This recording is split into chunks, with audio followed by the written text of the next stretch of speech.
Hello everyone and welcome back to another maths lesson. Now if the distributive law made your head explode like it made mine explode, don't worry because you are in a bit of luck today, because today we are going to be multiplying 1 and 2 digit numbers using a formal written method. Personally, I find this much easier than the distributive law. If that was your cup of tea, great. If it wasn't, there's something here which might be much less confusing for you that you might prefer. Vocabulary for today then, which I expect to be written on your work as always. Product. What is the product? What does that mean? Not something you buy from a supermarket. Product is the answer you get when you multiply two numbers. So remember, 2 times 2 equals 4. What's the product? 4, because that's the answer. The other numbers, remember, are the multiplier and the multiplicand. That's all you need to remember. Multiply, you're going to need to use the word carry today, group and multiple. Okay, so let's get this started. Much nicer. 24 multiplied by 6. Let's bring this nice and close, Mr. Nash, so everyone can see. Now, 24 multiplied by 6. This is very much like, because it's a formal written method, it's a little bit like column addition and column subtraction. You need your place value, number 1. So I might put here, number 1, place value. Here's my mini steps to success. Think place value. 24 multiplied by 6. Multiply there, equal signs here. 24 multiplied by 6. Was that hard? Nah, it's nice and easy. So just like column addition and column subtraction, because you're doing a formal written method, pop your numbers in the correct place value. Step 2, multiply.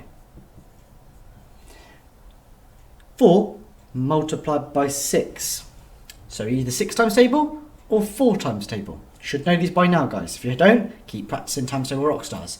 6, 12, 18, 24. 24. What have I done wrong? Just like when you add, what's gone on here? Have I carried or regrouped here? No. So it wouldn't be 24. The answer is 24. But here I need to put my 2 underneath. I'm carrying. So I'm going to put here carry numbers. So it's going to be more than or greater than 10. So here's my 10. Greater than 10. Okay, so 24, my 2 for my 20 comes under the tens column. 6 times 2 is 12, 12, 13, 14. So the final step would be, remember, to add on carried numbers. So it's very similar actually to column addition, but you're multiplying. So you now know 24 multiplied by 6 is 144. Quite speedy that, wasn't it? Okay, quite a lot easier than the distributive law, personally I think anyway. So you'll try it here. It's 34 multiplied by 6. Follow the steps to success. First of all, start with place value. Give it a go. Remember to use a ruler. Mr. Nash isn't, because he's been really, really badly behaved. Use a ruler. Put your numbers in. First, place value. Then multiply. If your number, so if 4 times 6 is greater than 10, you need to carry. Then you need to add on the carried numbers once you've multiplied everything together. Okay? Give it a go. Press pause now. Boom. Okay, let's do this. What was it again? Oh yeah, 34 multiplied by 6. 6 times 4. Oh, I've already done that, Mr. Nash. How nice of you. 24. 3 times 6. 6, 12, 18.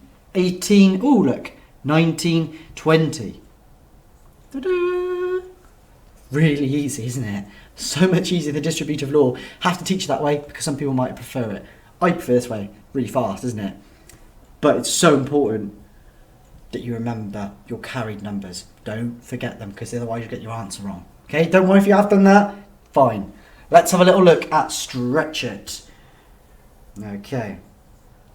Remember, vocabulary will be vital for stretch it because you are explaining. Coco thinks 43 multiplied by 6 equals 248.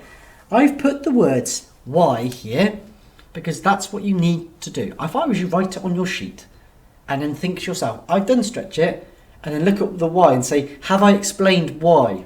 Could I teach an alien from outer space why Coco's wrong? If your answer is no and they're confused, you haven't quite finished stretching them. So watch. 3 times 6 is 18. There's the 8. Ah. Have we carried the 1 into the tens column? We grouped it properly. 18 in the tens column. Nope, we haven't, have we? Coco's first mistake. 6 times 4, 24. You still got your 1, do your 1 10 under there. 24, 25. Why she got it wrong then? Has she grouped her numbers correctly in the place value chart? Has she brought them back in and carried the 1 over? No. Think very carefully when you explain your answer. Don't say, she's wrong, the answer is 258. Go, yeah, you're correct, but you won't get a tick from me. Because you haven't explained it. You haven't explained what she's done wrong. That's what this is all about, is explaining why she's wrong. Not just she's got the answer wrong. Well, yeah, I know she has. How has she got the answer wrong? What mistake has she made? And how have you sorted it out for her? Right, moving on to stretch it. I'm going to have to shrink, aren't I? Stretch it, solve it. Sorry. Always, sometimes, never. I bet you've missed those. The product, what's the product again? Oh yeah, it's the answer to multiplication questions. Of two one-digit numbers is a two-digit number. So, it's saying, when you multiply two one-digit numbers... Oops, that's not a square, Mr. Mouse. It looks like some sort of strange chocolate. When you multiply two one-digit numbers, you're always going to get a two-digit number. Always, sometimes, never. Interesting.